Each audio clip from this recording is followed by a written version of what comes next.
Walk with me. The I Am reigneth. He is clothed with majesty. The I Am is clothed with strength, wherewith he hath girded himself. The world also is established, that it cannot be moved. Thy throne is established of old. Thou art from everlasting. The floods have lifted up, O Yahweh. The floods have lifted up their voice. The flood lift up their waves of the sea. Thy testimony are very true. Holiness becomes thy house, O Yahweh, forever. Psalms chapter 93. Deliver me from the hands of evil spirits who have swayed the thoughts of men's hearts, and let them not lead me astray, O my God. Establish thou me and my seed forever, that we go not astray from henceforth and forevermore. Jubilees chapter 12 and verse 20, a prayer of Abraham. Yes, good morning, good afternoon, good evening, those of you on this platform and those platforms that are shared. Yes, we thank God for you on this beautiful day, Monday. For those of you who go by the Gregorian calendar, now those who you go by nature's calendar, let's see. Sabbath was on Friday, or should I say Thursday evening to Friday evening. Then you had first day of the week was then you had the second day of the week. Today is the third day of the week on God's calendar. Isn't that something? But you don't believe that. You don't believe that. But either way, we thank God for his creation. God has his own watch. He created with the sun and the moon. And he also created that man might number his days. Not that man should dictate the number of days, but by God's calendar, man might number his days. Yes. Yes, we're in the book of Jasher. Yes, the book of Jasher. And we were in the verse, in chapter 75, I believe. 75. We went on to chapter 75. Sometimes I scroll on and I don't think about how I'm scrolling. Yeah, chapter 75. But we're going to label this as chapter 76.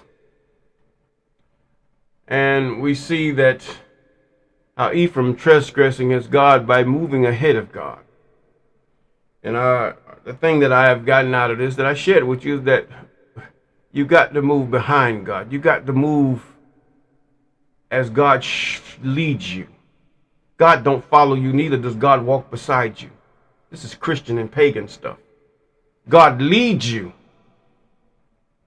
He even will lead you into everlasting life. Yes, he will. And he will lead you into prosperity, for he teaches my hands to prosper. Now that is different meanings to different people. Some it means to have riches beyond the imagination and show off in front of everybody. To others, it might mean having a loaf of bread and always having food on your table or your daily bread every day. That's prosperity. To see your crops rise and that you can get from your backyard or your garden or your farm and be able to sell it or even give to those that are hungry, as Abram did when he built a vineyard right in the middle of the road that people can come by and eat of the grapes. And he also fed and clothed those that were hungry and destitute. Yes, this is God. See, we have to get the right understanding of prosperity, because the poor are there to tempt those who have, even so the rich. It's a temptation, yes, especially when you have it to give. It's a temptation. This is why the Bible also talks about the bowels. You know, many of us don't like to move our bowels. I mean, I'm getting kind of gross, but it's true. We really don't like moving our bowels. I mean, we want to wait. You know, it's not we're happy to move our bowels. It's just the same thing with giving and really obedience to the Most High. Yes, it is. But nevertheless, we are still in the book of Jasher, chapter 74. Or says 75 at this time. 75. We ended with verse 18. And Moses had defeated the Philistines. There fell great many, about 20,000 men. Now we're going to go to verse 19, and it reads, "And the slain of the children of Ephraim remained forsaken in the valley of Gath." In other words, everybody got their dead to bury them except for God was displeased. Why would God treat him like that? He's God. He chose you. You will anger God when someone have ultimate power and you do not do what they're saying. I'm talking about God. He has ultimate power. He has unlimited power. He has unlimited wisdom. He knows the future because he creates it. He knows the past because that's what he had created. Now, therefore, when you walk ahead of God, you asking for trouble unless he has mercy upon you. When God walks beside you, then you begin pagan. He walks with me. God don't walk with you. I follow him wherever he go.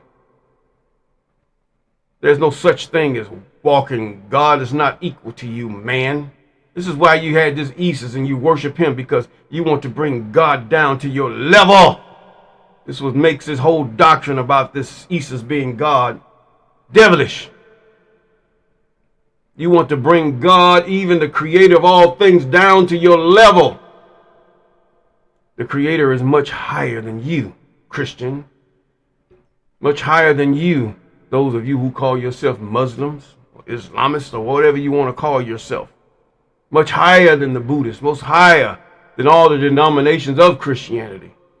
God does never walk with you. He will never follow you or walk behind you. Because the past, the future, and the present are the most high. And the only thing you could ever do is walk forward behind God. And Ephraim thought the same thing as most Christians today. I'm going to walk. God going to walk with me in this, and he going to be with me and all this stuff. No, you ain't following God. That's what it is. That part is true. Follow God as dear children. He didn't say follow Isis. He said follow God. Period.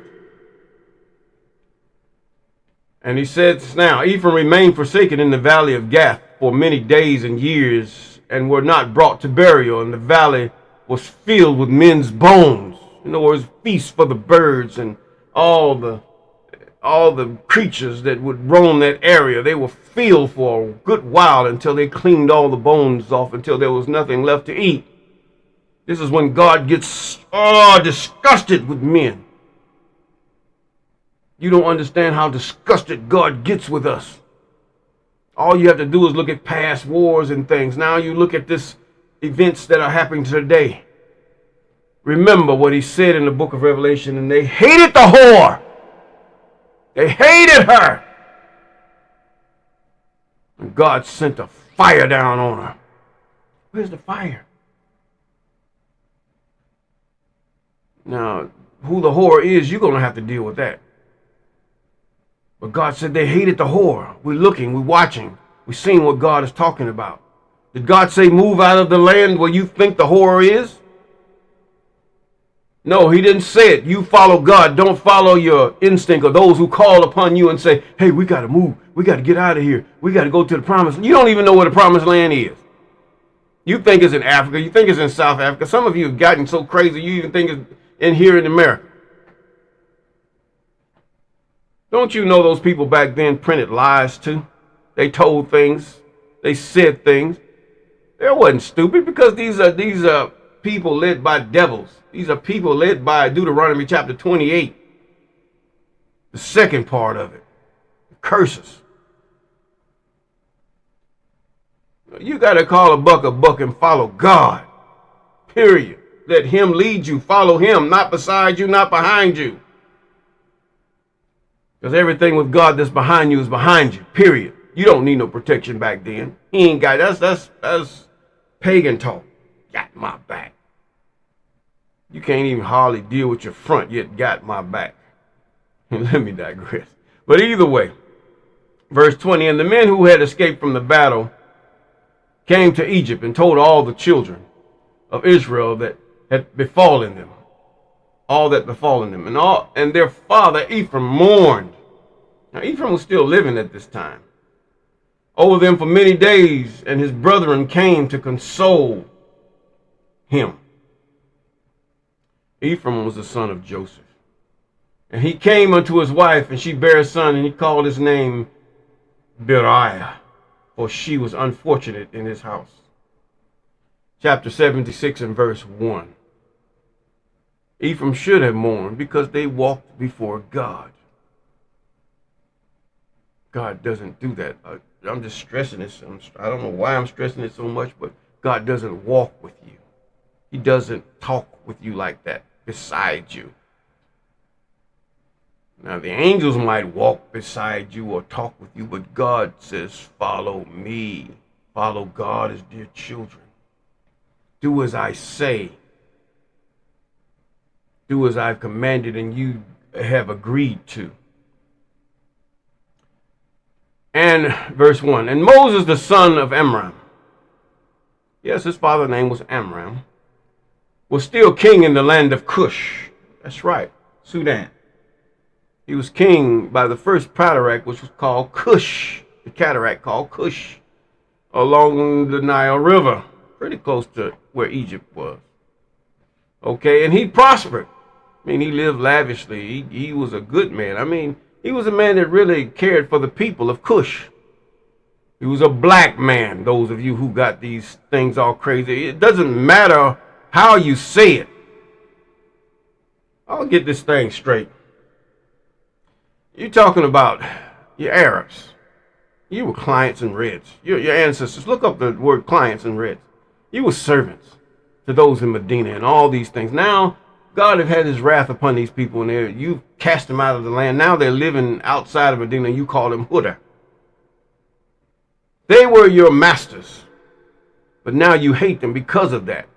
You've concocted doctrines, and even those of you that are colonizers, children of colonizers, you have concocted things and getting secret societies. Well, you know this book, and you say that everybody from Ham is cursed. They're to be slaves and servants. And so you have designed and directed societies, even Africa and all over the world, that it might be so. And God showed you up with that too. Then the fact is, you sit up there and you come back and you say, well, you are inferior to me. You still lie to yourself. Sports, academics, all these things God has showed you up, but you cannot humble yourself, acting just like the king of Egypt. And look at these things, note them. These things are coming at you, and they're coming at you, and they're boiling, and you're just like a crab in a pot.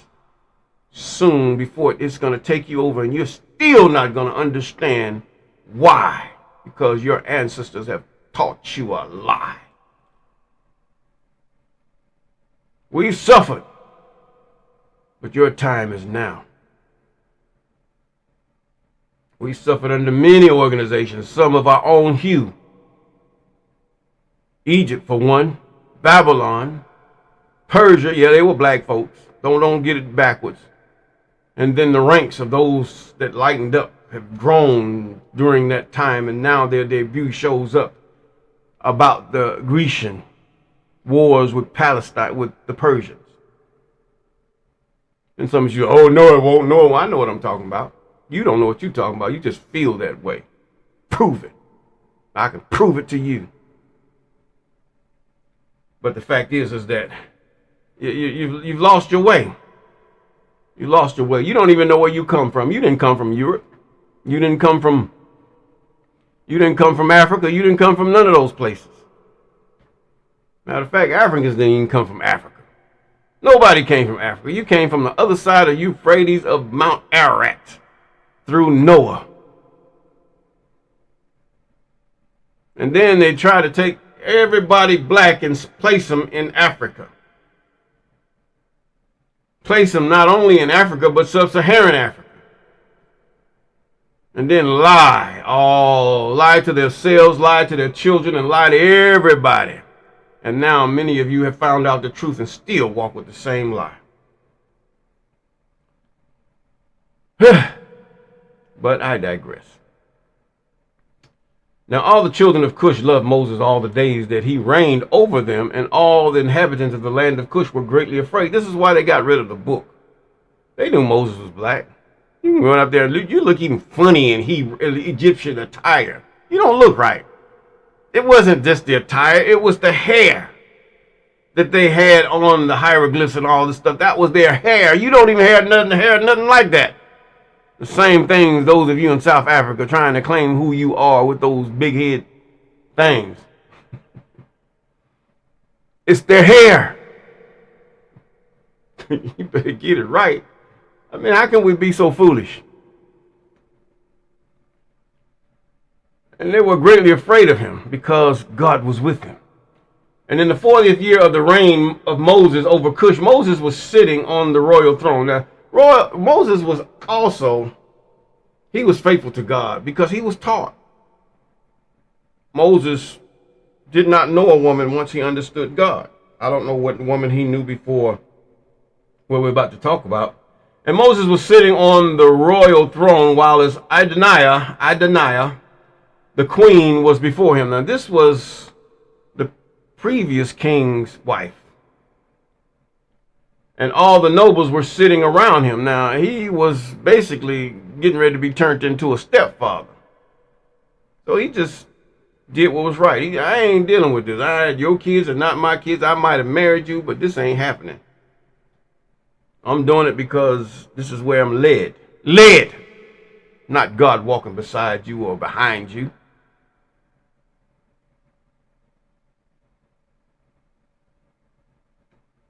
And all the nobles were sitting around him.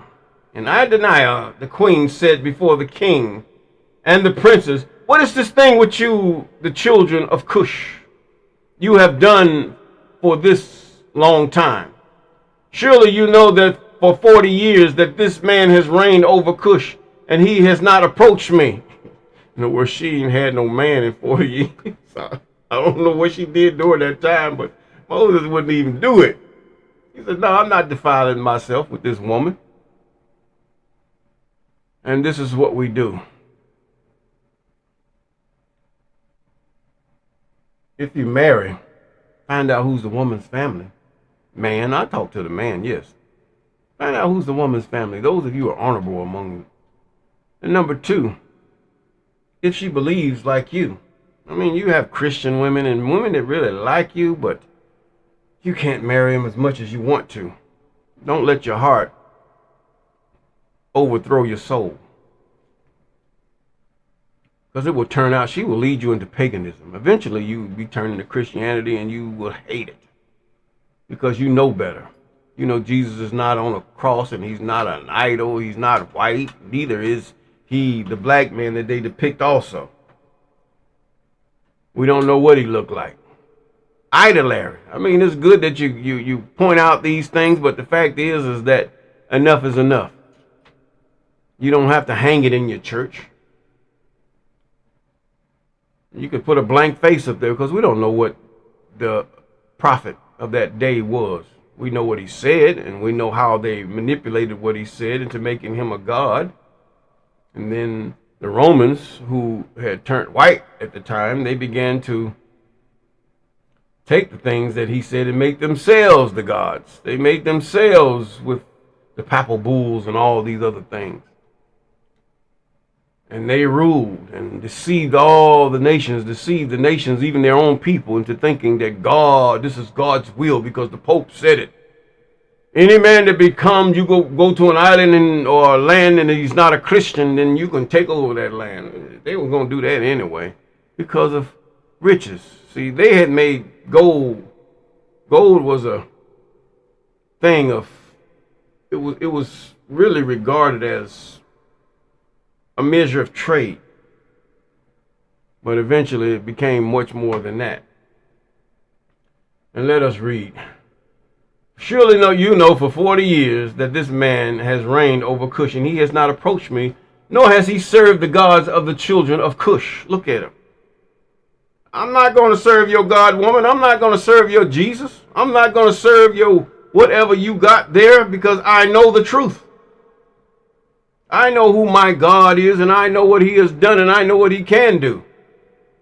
But right now, you as Christians and those of you that kisses rocks and everything else, you're walking in idolatry. And now they put a rock or a Kaaba in Nigeria. I mean, two wrongs don't make a right. It's all funny to me. You're going to kiss a rock. Oh, God sent a meteorite from heaven, and we're going to worship that dude. We're going to pay our homage to that.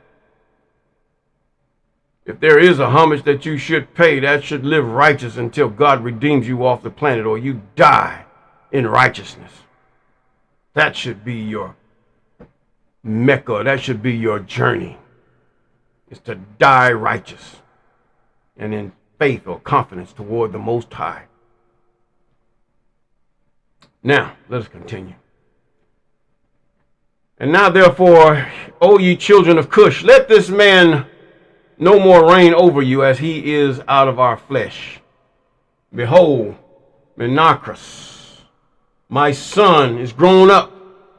Let him reign over you, for it is better for you to serve the son of your Lord, or whatever. Their Lord was Baal, that's who it was, and to serve a stranger. Now, her son was the son of the previous king, a slave of the king of Egypt. See, these are Hamites. They were pagan from the get-go. They forsake God many times over. And all the people and nobles of the children of Cush heard the words which Adoniah, the queen, had spoken in their ears, and all the people were preparing until the evening. And in the morning they rose up early and made Menacrus, son of Kikianus, that was the previous king, Kikianus, king over them. Now his son reigns. See, God was just doing something. He did something to occupy the time and train Moses. Yes, he did. God trained him. And all the children of Cush were afraid to stretch forth their hands against Moses. They knew God was with them. This God better and bigger than their God. For the I Am was with Moses. And you have to realize, a lot of these people, these Christians and all these other people, these Islamists and all these other people, they do not believe God as you think they do. They believe in their, should I say, their rituals. They believe in their rituals, which makes some of them feel that they're righteous, and your righteousness is by your obedience to the commandments, statutes, and ordinances of the Most High. It's not to your Jesus or your Muhammad. No. I know Korsh would say God is Allah, which is true. That's how you pronounce God. Okay, I give you that. That's true. Then you have these other people. They've always taken all men, I don't care whether you over the tribe of Shem, Ham, or Japheth, and put you into Africa as an Hamite or as one who should be a slave. But this is God's doing. And it's to their demise and their damnation that God have allowed this thing, because their ancestors, if they could cry out to you, O child of Judah, child of Jacob, if they could cry out to you, they would tell their offspring, change your mind. Their God is stronger than what you think. But they didn't change their mind. And as the angel said to the rich man, they cannot call you, neither can you go to them. It is what it is. Yes. Now, and all the people and nobles of the children of Cush heard the words of Adoniah. Now, in verse 10, and all the children of Cush were afraid to stretch forth their hands against Moses, for the I Am was with Moses, and the children of Cush remembered the oath which they swore unto Moses, therefore they did no harm to him. But the children of Cush gave many presents to Moses, and sent him from them with great honor. Oh! Now Ham lost his way. Ham done screwed up.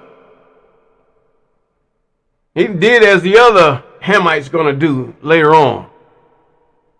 In other words, get away from us. We love our mess. We love our paganism. We love our Anunnaki and all our different things that we think we see. God shall send you strong delusions anyway. Because many of you do not want to live right. You do not want to live according to the statutes, laws, commandments, and ordinances. You don't. You don't even like the idea of God because God has put in your head a devil. He appointed him to draw you from him. And you cannot perceive the things of the Bible, neither the things of the books that pertain to those which you read out of the Bible. And so you find another way. You cannot even those of you in Christianity, you cannot fathom the things that are said in the Old Testament. You cannot even obey them, neither can you even grasp them because you are sneered with a hot iron. I was that way. You know how much I put up a fight until God really showed me and got into my spirit? It was a fight. Not only because I wanted to be accepted among those who were around me as Christians, and those of you preachers, you want to be still revered by your congregations. You cannot even accept truth for your status among, even as the prophet said, you seek honor among each other. But the child of the Most High seeks honor that comes from the Most High. He don't worry about, and this is all you see throughout the whole Old Testament. They're not in no congregations trying to please each other. That's paganism. They're seeking, every woman, every man, every child seeking the God of the heavens, even the God mentioned by Moses, for himself. But when you get to Christianity, the other ones, they're good. They're so used to their rituals and all these other things. Have you done your salat today? It's okay to pray. So you can pray 5, 10, 20 times a day. But what is prayer? Is it a meticulous thing that you do? No, this is just something that we do corporately. Okay, I give you that. All right, you can do it corporately. But do you actually talk to God? Let's continue. And so they gave Moses gifts and sent him from them with a great honor. So Moses went forth from the land of Cush and went home and ceased to reign over Cush. And Moses was 66 years old when he went out of the land of Cush, for the thing was from the I am, for the period had arrived which he had appointed in the days of old. This is why you never walk before God. No, God never walks beside you. God leads you. And he appointed in the days of old to bring forth Israel from the affliction of the children of Ham. So Moses went to Midian, for he was afraid to return to Egypt on account of Pharaoh. And he went and sat at a well of water in Midian. And the 7 daughters of Reuel, the Midianite, went out to feed their father's flock. And they came to a well and drew the water to water their father's flock. So the shepherds of Midian, you see where the tongue. Now Moses had to walk north from the land of what we call today Sudan. Now he was not far from Egypt at the first cataract of the Nile going into that land. And then he had to walk toward the Red Sea. He had to walk up that way. I guess he was avoiding the Egyptians even noticing him. So he did so. And he had to cross over. See, at that time, they did not have the Suez Canal. That was just to further separate. And it was supply routes. Separate Africa from these hypocrites, put it plainly. Now, he walked over the land into, should I say, the land of the Philistines, or the land of the Canaanites, toward the lands of the Canaanites. And there on the other side of that tongue was Midian. Midian is not down there where they say Ephraim is. No, it's not down. Or should I say Yemen? No, it's not Yemen. You have some would tell you it's way down in Yemen. No, Midian is right there. They were Shemites. Midianites were Shemites. Yes, they were. Now, of the shepherds of Midian, and came and drove them away. and helped them and watered the flock.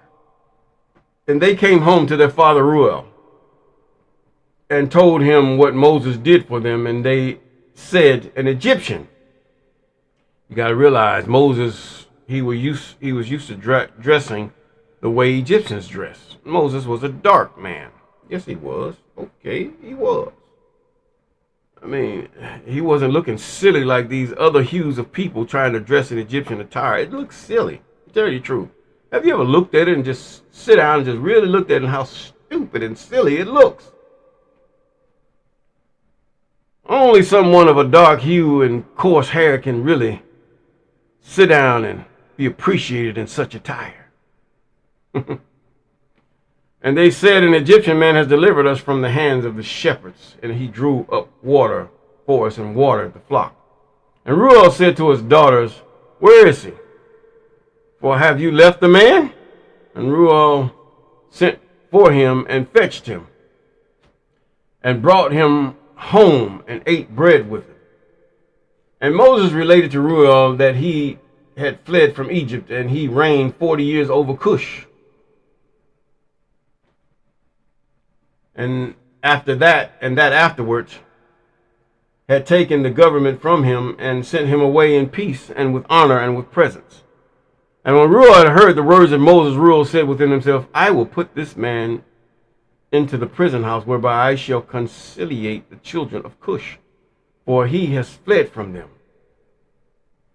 And so he was afraid of the children of Cush. Apparently this was a mighty empire. And they took and put him in the prison house. And Moses was in the prison 10 years. While as Moses was in the prison house, Zipporah, the daughter of Reuel, took pity over him and supported him with bread and water all the time. Now this Zipporah, he said they put him 10 years he served, because to get news from Cush and all the way there, it took time. Okay, I can see that. Now here's Moses getting 70 years old. Time is getting there, where God wants him.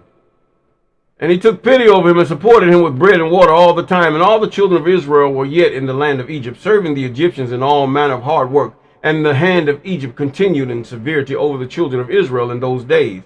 And at the time the I am smote Pharaoh, king of Egypt, he afflicted with the plague and leprosy from the sole of his foot to the crown of his head, owing to the cruel treatment of the children of Israel, was this plague at that time from the I am upon Pharaoh, king of Egypt. Now we're going to see some things happen. Even now it's happening.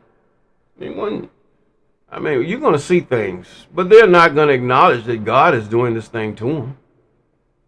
They're not going to do it.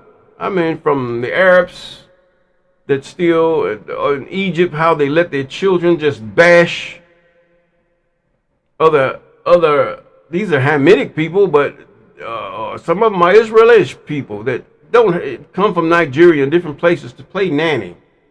And here they let their children do what they will with these nannies. And if the nannies rise back up against the children, she might get deleted.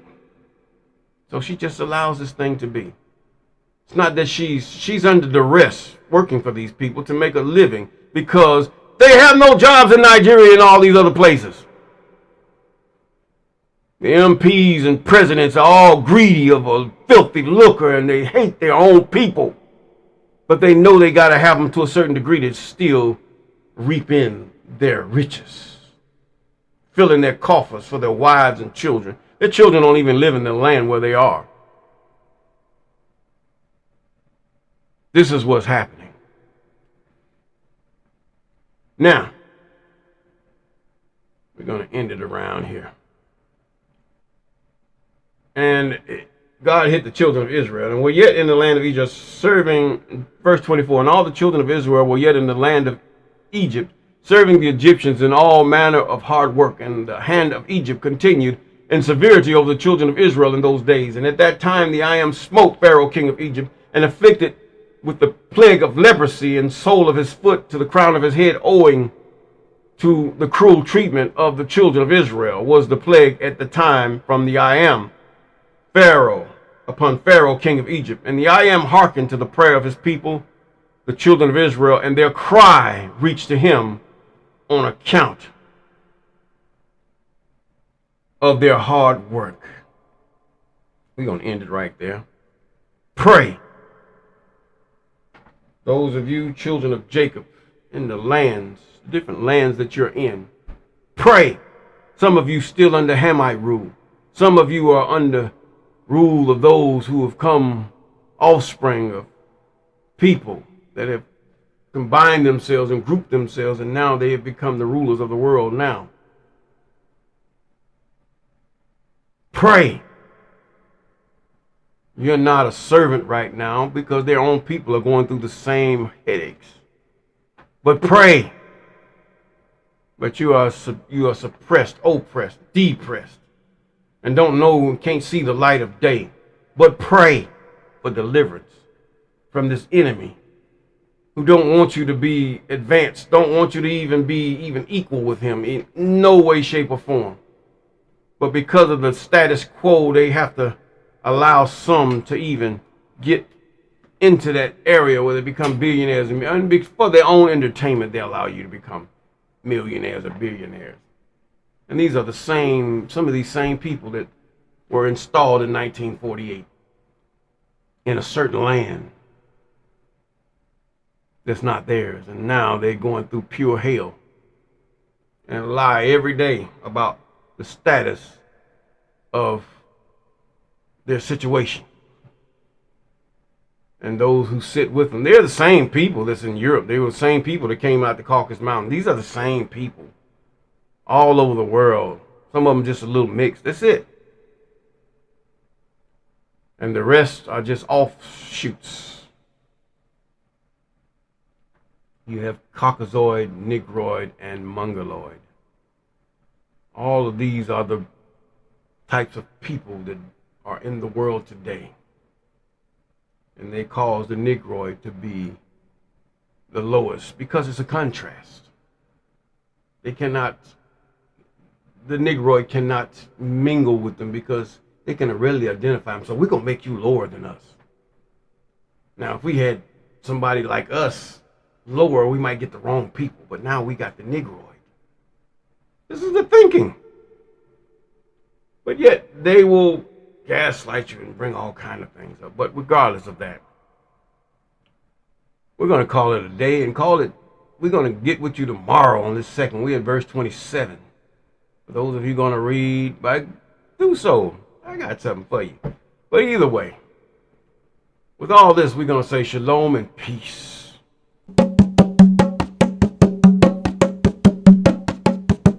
Walk with me.